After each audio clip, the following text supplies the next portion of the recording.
Hello' মোৰ কণমানি ভাইটি বন্টি কেনেকা আছা?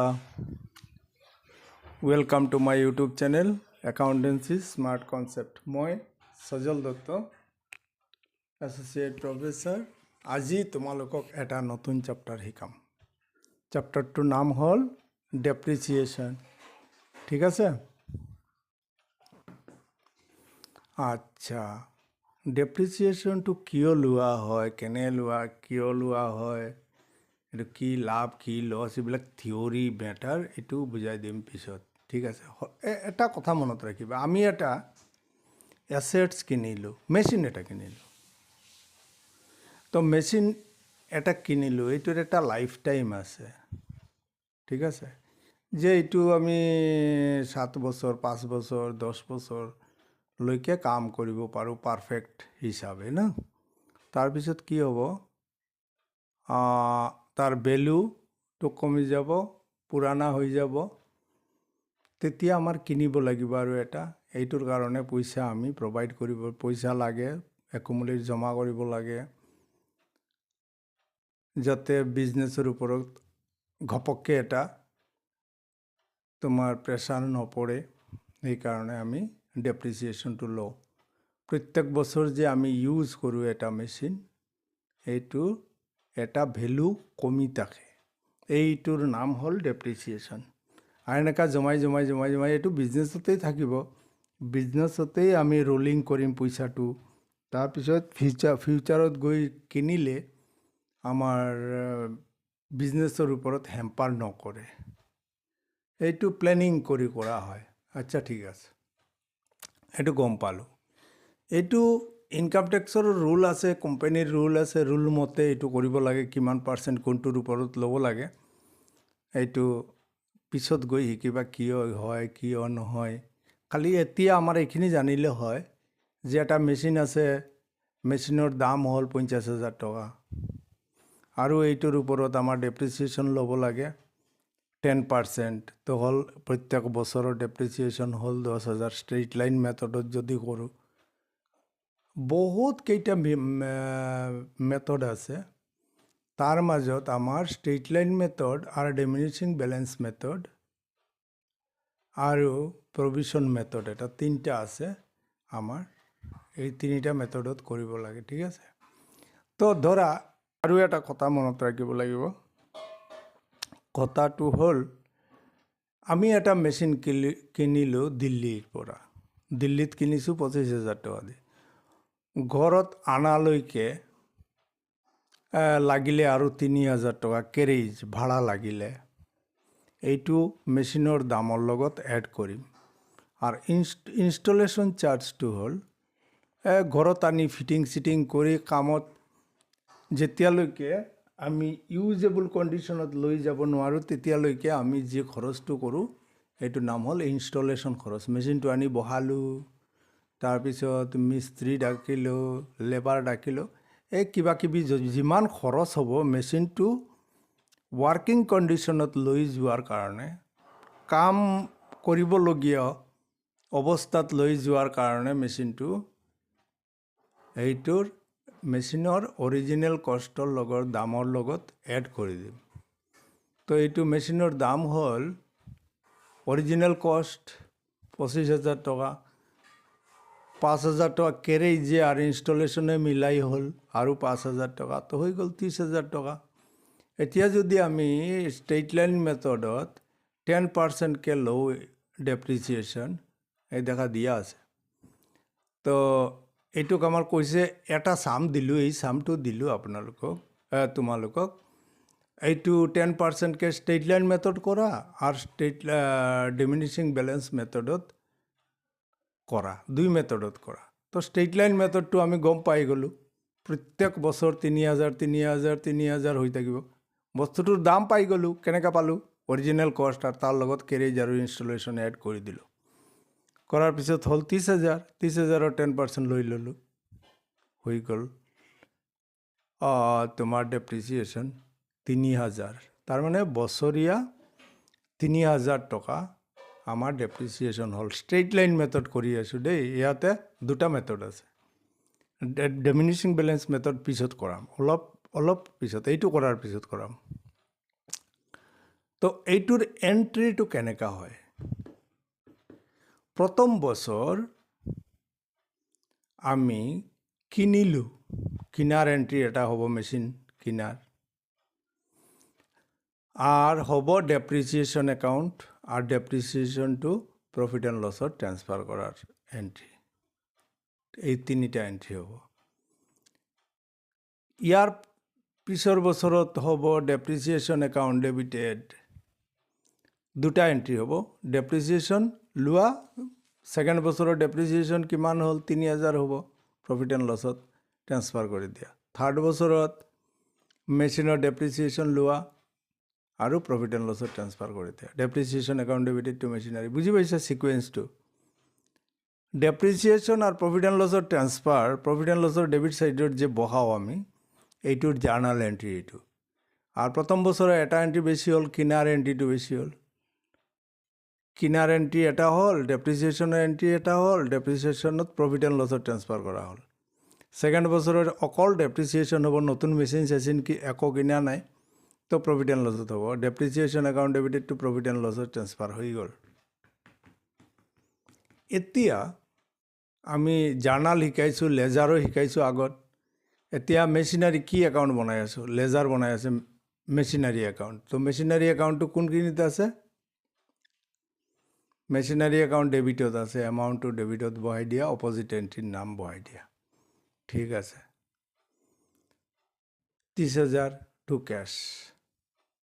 আচ্ছা, এতিয়া ডেপ্ৰিসিয়েশন, মেচিনৰ ভেলু কমি আছে, তো এইটো লিখিম ডেপ্ৰিসিয়েশন একাউণ্ট ডেবিটেড টু মেচিনাৰী। তো মেচিনাৰী কোনখিনিত বহি আছে? ক্ৰেডিটত লিখিলোঁ 3000 টকা, আৰু অপজিট এণ্ট্ৰিৰ নাম কি হ'ল? মেচিনাৰী, ডেপ্ৰিসিয়েশন হৈছে। এতিয়া এই ঠিক এনেকা চলি যাব। ইয়াতে চি ডি হ'ল, এইফালে হ'ল 30,000, এইফালে হ'ল 3000, 27,000 টকা হ'ল চি ডি। এইটো আহি যাব বি ডিত। তাৰ পৰৰ বছৰ 2018ত কিমান হ'ল? অকল মেচিনাৰী ৰিলেটেড আছে depreciation. Machinery depreciation account debited to machinery. তো মেচিনাৰী ক্ৰেডিট আছে, এমাউণ্টটো ক্ৰেডিটত বহালোঁ। অপজিট এণ্ট্ৰিৰ নাম ডেপ্ৰিসিয়েশন লিখি দিলোঁ। তাৰপিছত 27,000ৰ পৰা 3,000 বাদ দি কিনি 24,000 হ'ল। 24,000 হৈ গ'ল বি ডি। ঠিক ইয়াৰ পৰৰ বছৰ কিমান হ'ল? Depreciation account debited, account debited to machinery journal entry হ'ল। এইটোৰ কি হ'ব? মেচিনাৰী একাউণ্ট ডেবিটেড টু, তো মেচিনাৰী একাউণ্টটো হৈ গ'ল ক্ৰেডিট, এমাউণ্টটো বহালোঁ ক্ৰেডিট, অপজিট এণ্ট্ৰিৰ নাম বহাই দিলোঁ। লেজাৰৰ চেপ্টাৰটো চাই ল'বা, তেনেহ'লে আকৌ আৰু ভালকৈ বুজি পাবা। আচ্ছা, তাৰপিছত হ'ল ডেপ্ৰিসিয়েশন একাউণ্ট ডেবিটেড। এতিয়া ডেপ্ৰিসিয়েশন বনাই আছোঁ আমি। চাম ডেপ্ৰিসিয়েশনটো কোনখিনিত বহি আছে? 17ত ডেপ্ৰিসিয়েশনটো ডেবিটত বহি আছে, বহালোঁ। অপজিট এণ্ট্ৰিৰ নাম বহাই দিলোঁ টু মেচিনাৰী। তাৰপিছত ডেপ্ৰিসিয়েশন কোনখিনিত বহি আছে?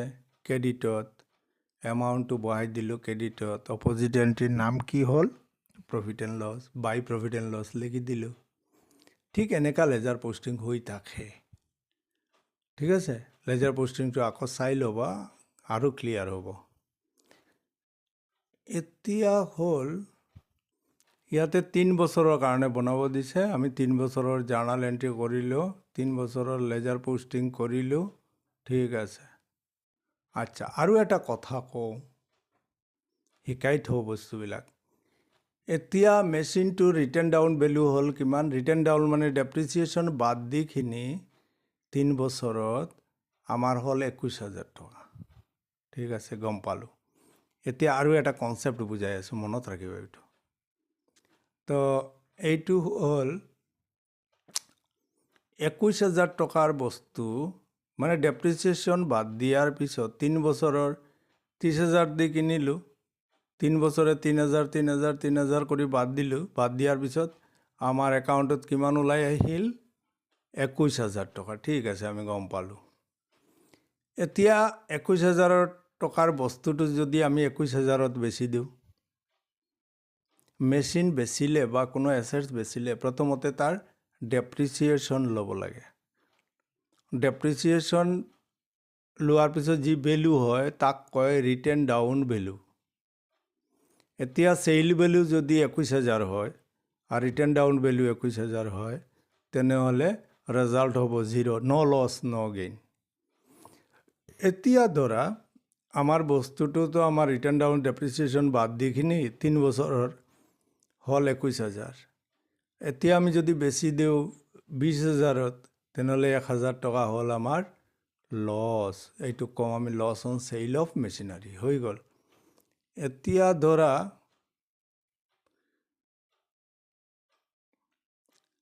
এতিয়া এইটোৰ কাৰণে এটা এক্সট্ৰা এণ্ট্ৰি মাৰিব লাগে, ঠিক আছে? কি বুলি লিখিম? 20,000 টকাত বেচিছোঁ। 20,000 টকা বেচিলে প্ৰথম এণ্ট্ৰিটো হ'ব বেংক একাউণ্টত আহিছে 20,000, আৰ 1,000 হ'ল আমাৰ লছ, আৰ 21,000 হ'ল আমাৰ মেচিনাৰিৰ ৰিটেন ডাউন ভ্যালু, হৈ গ'ল। তাৰপিছত যে 1,000 টকা আমাৰ লছ হ'ল, এইটো আমি প্ৰফিট এণ্ড লছত ট্ৰেন্সফাৰ কৰিব লাগিব। বছৰৰ শেষত আমি যে trading profit and loss balance sheet বনাওঁ, সেই যে প্ৰফিট এণ্ড লছ আছে, প্ৰফিট এণ্ড লছৰ ডেবিট ছাইডত গৈ বহিব 1,000 টকা। বুজি পালানে নাই? এতিয়া এই মেচিনটো ধৰা 21,000 টকাত 23,000 টকাত বেছি দিলোঁ, তেনেহ'লে আমাৰ 2,000 টকা হৈ গ'ল প্ৰফিট। এইটোৰ কাৰণে প্ৰথম এণ্ট্ৰিটো মাৰিম এনেকুৱা, bank account debited, machinery account debited. এতিয়া প্ৰফিটটো ওপৰৰ এক্সাম্পলৰ লগত কম্পেয়াৰ কৰিলে 20,000 টকাত বেচিলোঁ, কেনেকুৱা হৈছে লছৰ এণ্ট্ৰি। এতিয়া বেছি দামত বেচিছোঁ, 21,000 হ'ল আমাৰ ডেপ্ৰিচিয়েশ্যন বাদ দিয়াৰ পিছত ভেলু। এতিয়া বেচিছোঁ বস্তুটো 23,000, 2,000 টকা আমাৰ প্ৰফিট হ'ল, ঠিক আছে? তো প্ৰফিট যদি হয়, তেনেহ'লে এইটো প্ৰফিট এণ্ড লছ যে আমি বনাওঁ বছৰৰ লাষ্টত, এইটোত গৈ এইটো বহিব প্ৰফিট এণ্ড লছৰ ক্ৰেডিট ছাইডত। বুজি পাইছানে নাই? এইটো মই চেপ্টাৰৰ পূৰা মানে ৰূপৰেখা দেখাই আছোঁ তোমালোকক। আচ্ছা, এতিয়া আহিলে আমাৰ ছেকেণ্ড মেথডটো। ছেকেণ্ড মেথডত কি হয় দেখা। 3 বছৰৰ কাৰণে বনাবলৈ কৈছে কুৱেশ্যনত। মেচিনটো কিনিলোঁ 25,000 টকা দি, 5,000 ইনষ্টলেশ্যন খৰচ হ'ল, কেৰেজ খৰচ হ'ল, আচ্ছা 30,000 হ'ল। এইটোৰ ওপৰত আমাৰ 10% ল'ব লাগে 3 বছৰৰ কাৰণে। আমি 17ত কিনিছিলোঁ, 18, 19 হ'ব, 3 বছৰৰ বনাব লাগিব ডেপ্ৰিচিয়েশ্যন, ঠিক আছে?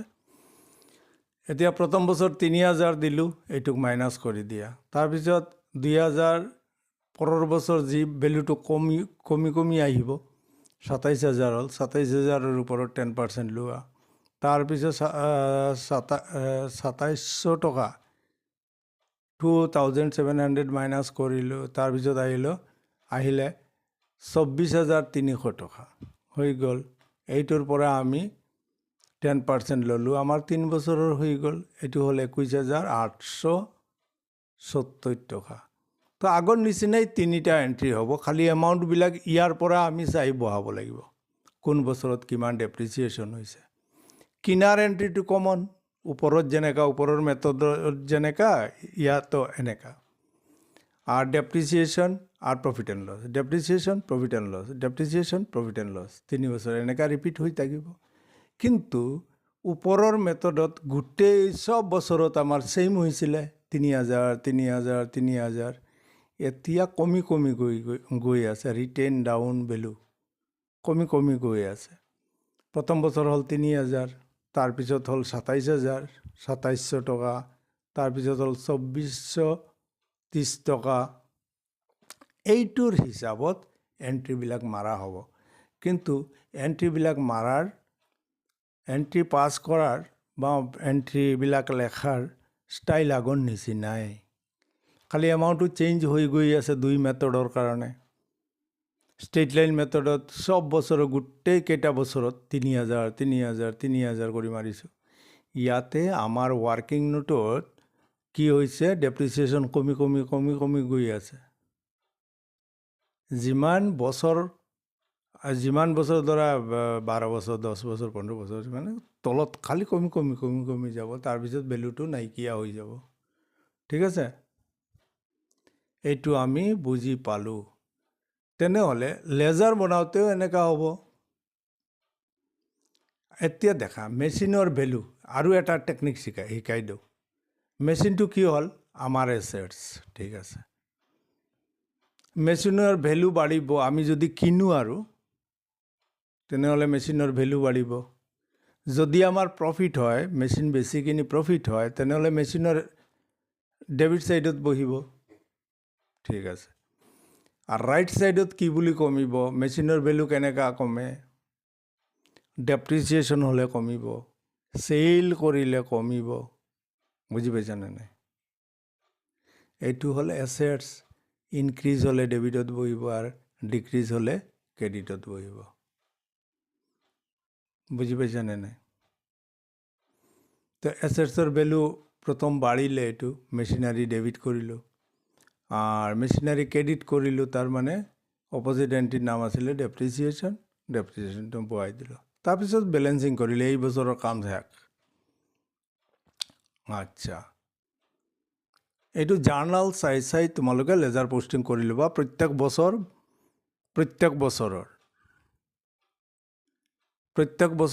লেজাৰ পোষ্টিং কৰিবা, তাৰপিছত বেলেঞ্চিং কৰিবা। ঠিক আছে, প্ৰত্যেক বছৰৰ লেজাৰ পোষ্টিং কৰিবা। আচ্ছা, আৰু এটা ডেপ্ৰিচিয়েশ্যনৰ আৰু এটা টেকনিক শিকাই দিওঁ। ডেপ্ৰিচিয়েশ্যনটো হ'ল খৰচ। ঠিক আছে, যিমান খৰচ হয়, খৰচ যদি ইনক্ৰিজ হয়, আমাৰ ফৰ্মুলাই কৈছে, আমেৰিকান ফৰ্মুলা, মডাৰ্ণ ফৰ্মুলা, যদি ডেপ্ৰিচিয়েশ্যনটো খৰচ হৈ থাকে, তেনেহ'লে এইটো যিমান খৰচ কৰিম বাওঁফালে বহিব, আৰু যিমান ডেপ্ৰিচিয়েশ্যন হ'ব, এইটো প্ৰফিট এণ্ড লছৰ ট্ৰেন্সফাৰ ৰাইট ছাইডত হ'ব। এইটো এটা টেকনিক মনত ৰাখি দিবা। তেনেহ'লে এই একাউণ্টটো ডাইৰেক্ট যদি কয় লেজাৰ পোষ্টিং নকৰি, জাৰ্নেল এণ্ট্ৰি নকৰি তোমালোকে ডাইৰেক্ট লেজাৰ একাউণ্ট বনোৱা, তেনেহ'লে এনেকুৱা বনাবা যে ডেপ্ৰিচিয়েশ্যনৰ ডেবিট ছাইডত দেখিলোঁ মেচিনাৰী বহাই দিলোঁ, হৈ গ'ল। ৰাইট ছাইডত প্ৰফিট এণ্ড লছ, যিমান টকা ডেপ্ৰিচিয়েশ্যন হ'ল, এইটো প্ৰফিট এণ্ড লছত ট্ৰেন্সফাৰ কৰি দিলোঁ। ঠিক আছে, আৰু জাৰ্নেলৰ পৰা কৰিলেতো ইজি হৈ গ'ল, জাৰ্নেলৰ পৰা চাই চাই বহাই দিলোঁ। আৰু মেচিনাৰীৰ বাওঁফালে কিনিলে বাঢ়িব, প্ৰফিট হ'লে বাঢ়িব, ডেপ্ৰিচিয়েশ্যন হ'লে কমিব, লছ হ'লে কমিব, বেচিলে ৰাইট ছাইডত বহিব, বাই বেংক হ'ব পাৰে, বাকীত যদি বেচোঁ তেনেহ'লে সেই মানুহজনৰ নাম হ'ব। ঠিক আছে, তো 1 বছৰৰ কৰিলোঁ, আৰু 1 বছৰৰ CD ওলালোঁ, বিডি ওলালোঁ। ঠিক আছে, CD ৰাইট ছাইডত হ'লে বিডি লেফ্ট ছাইডত হ'ব। লেফ্ট ছাইড হ'ল তোমাৰ ডেবিট ছাইড, ৰাইট ছাইড হ'ল তোমাৰ ক্ৰেডিট ছাইড। ঠিক আছে, এই হ'ল তোমাৰ ডেপ্ৰিচিয়েশ্যন একাউণ্ট, এইটো হ'ল মেচিনাৰী একাউণ্ট, এইটো হ'ল ডেপ্ৰিচিয়েশ্যন। মনত ৰাখিবা, দুই মেথডৰ মাজৰ পাৰ্থক্যটো হ'ল, ষ্ট্ৰেইট লাইন মেথডত প্ৰত্যেক বছৰৰ ডেপ্ৰিচিয়েশ্যন সমান হয়, 3000 3000 3000 3000। আৰ ইয়াতে ৰিটাৰ্ন ডাউন ভ্যালু মেথড হলে প্ৰথম বছৰত 3000 ঠিক আছে ভাই, সেকেন্ড বছৰত কমি যাব, 30,000ৰ পৰা 3000 মাইনাছ কৰি 27,000 হ'ল, এইটো ডেপ্ৰিচিয়েশ্যন লৈ ল'লোঁ। তাৰপিছত কমি কমি কমি কমি যাব, ওপৰত যে আমি কৰিছিলোঁ ৱাৰ্কিং নোটটো, এইটো চাই ল'বা তোমালোকে। আর জার্নাল এন্ট্রি দুইটা মেথডতে সমান হয়, ঠিক আছে? দুই মেথডতে সমান হ'ব, কিন্তু এমাউণ্টবিলাক চেঞ্জ হ'ব। কিয়? দুই মেথড হয় এইকাৰণে। আৰ দুইটা মেথডৰ ক্যালকুলেশনটো বেলেগ বেলেগ। স্ট্ৰেট লাইন মেথডৰ প্রত্যেক বছর সমান হ'ব, 3000 3000 3000। এইখিনি বুজি পালোঁ। আর কি শিকালোঁ আজি? যে মেচিন এটা বেচিলে, যিকোনো এটা মেচিন বেচিলে ওপৰৰখিনি চাই লোৱা। এইটোতো এই সেম এপ্লাই হ'ব বস্তুটো। চাওচোন এইটো দিছে নেকি নাই।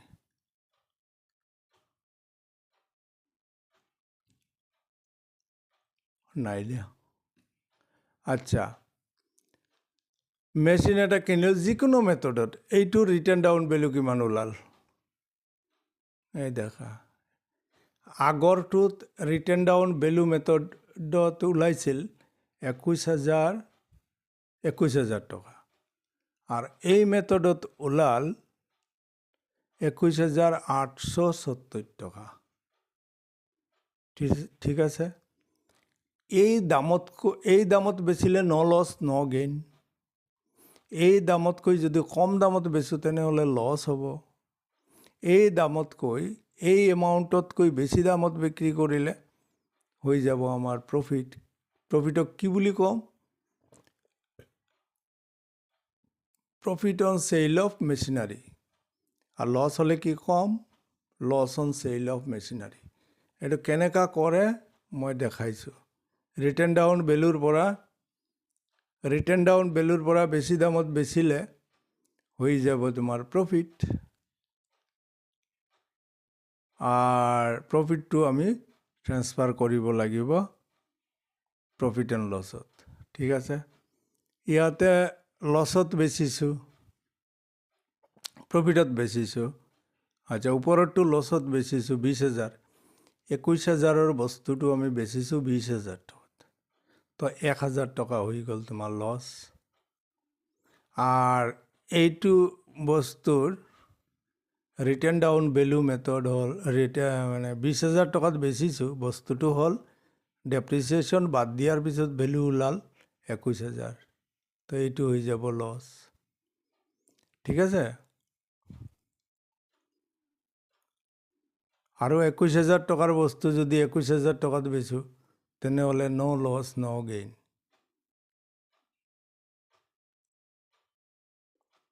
এইটো বুজি পালোঁ, লছটো বুজি পালোঁ। ন লছ ন গেইন প্ৰথমটো। 2 নম্বৰ চিটুৱেশ্যনত হ'ল লাভ হ'ল, এইটো চাবা তোমালোকে। তেনেহ'লে এই চেপ্টাৰৰ আৰু ডেপথত যেতিয়া যাম তেতিয়া ইজিলি গম পাই যাব, বুজি পাই যাবা। ঠিক আছে? আর জার্নাল এন্ট্রিটো বুঝাই দিছোঁ। লছত বেচিলে কেনেকা হয়, লাভত বেচিলে কেনেকা হয়, তেতিয়া পিছত গৈ মোৰ আৰু ক'ব নালাগে, আৰু তোমালোকৰ বুজাটো দিগদাৰ নহয়। ঠিক আছে? প্ৰফিট হ'লে কেনেকা এণ্ট্ৰি মাৰিব লাগে, কেনেকা দুটা এণ্ট্ৰি মাৰিব লাগে আমি শিকি ল'লোঁ। লছত যদি হয় তেনেহ'লে আমি কেনেকা এণ্ট্ৰি মাৰিব লাগে। ঠিক আছে? আৰ সেল ভ্যালু হ'ল 21,000। এইটো ডাইৰেক্ট লিখি দিবা। ইয়াতে অলপ কনফিউশ্যন লাগিব পাৰে তোমালোকৰ এটা কথা। 21,000 টকাৰ বস্তু 21,000 বেচিছোঁ। ঠিক আছে, বুজাই দিওঁ। এইটো অলপ কনফিউজিং আছে, তোমালোকৰ লাগিব পাৰে। বুজাই দিওঁ। এইটোৰ কিবা নাই নেকি ছাৰ? মনে মনে কৈ আছা কিবা।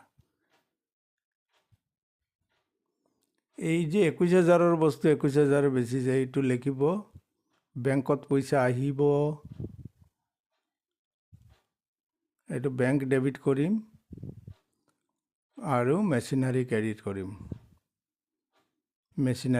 কৰিম। কিমান টকা? 21,000। এটা এণ্ট্ৰি। ইয়াত লাভো নাই লছো নাই, সেইকাৰণে তলৰ এণ্ট্ৰিটো নহ'ব। বুজি পাইছা? তলৰ এণ্ট্ৰিটো নহ'ব। Thank you very much.